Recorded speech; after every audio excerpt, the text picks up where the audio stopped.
Hello, my friends. Welcome to Authentic Living Coaching. This month, we're talking about challenging your norms. Challenging your norms is about encouraging you to think in new and broad ways. Challenging you to think about the things that you consider to be normal, that maybe are not so normal, or maybe that were sown into your life as a child and you haven't really thought about what it means to you as an adult and whether it is serving you or whether it's not. So today we're talking about blowing your own horn, tooting your own whistle. It's quite funny because I had this conversation with somebody just the other day about how he was going on about, I just tooted my own horn, and it's like, to me, it's like, no, you just stated a fact as it was. And it just so happened to be that you did something well. So what is your stance on the statement of blowing your own horn, tooting your own whistle, patting yourself on the back? Is it inappropriate to state what you're good at? Is it inappropriate to state what you love to do? Or to share something that you're feeling particularly proud of? This is our challenging norm opinion piece for today. Were you taught that it's bad manners to brag about yourself? And what does bragging mean anyway?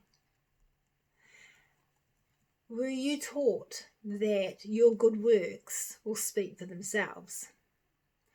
I was taught that my good works would speak for themselves, and that good girls wait.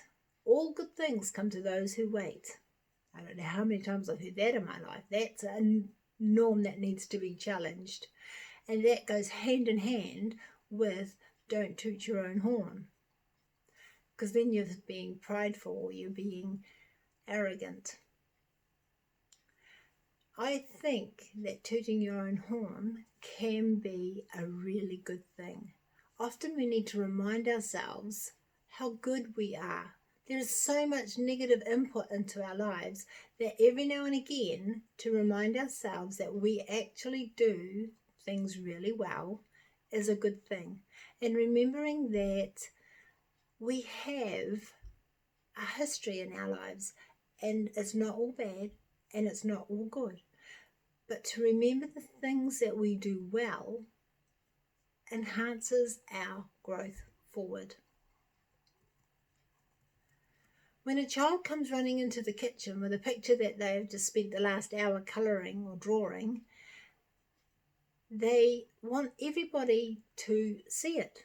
They're so proud of it. They're so proud of themselves and what they've done. And they're not tooting their horn.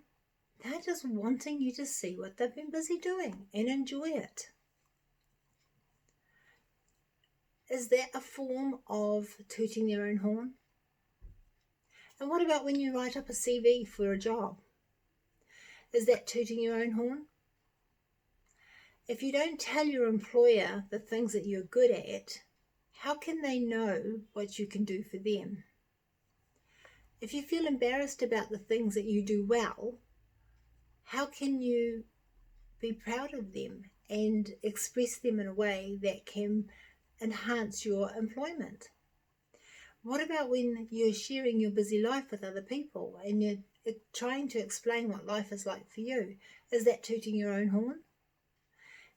Do you share past experiences in a light that makes you look good? Is that tooting your own horn? And when does tooting your own horn turn into complaining, nagging, or degrading yourself or other people? My purpose in asking these questions is to get you thinking about your point of view of blowing your own horn. Is there an appropriate time, an appropriate place, or an appropriate situation?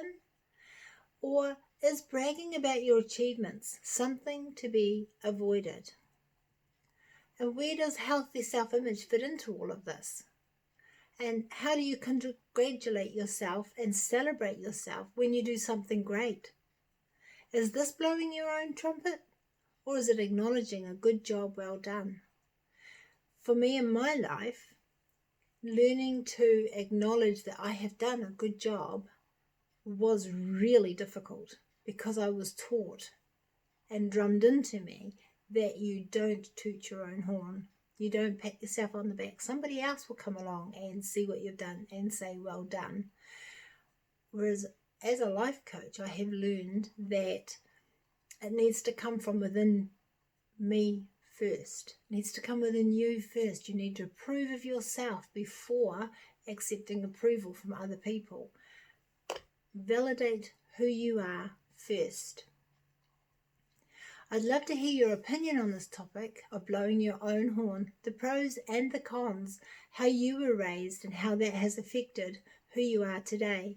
Leave a message in the comments below and let's begin a conversation on how tooting our own horn can be good for us or can be not so good for us. And I'll catch you next time.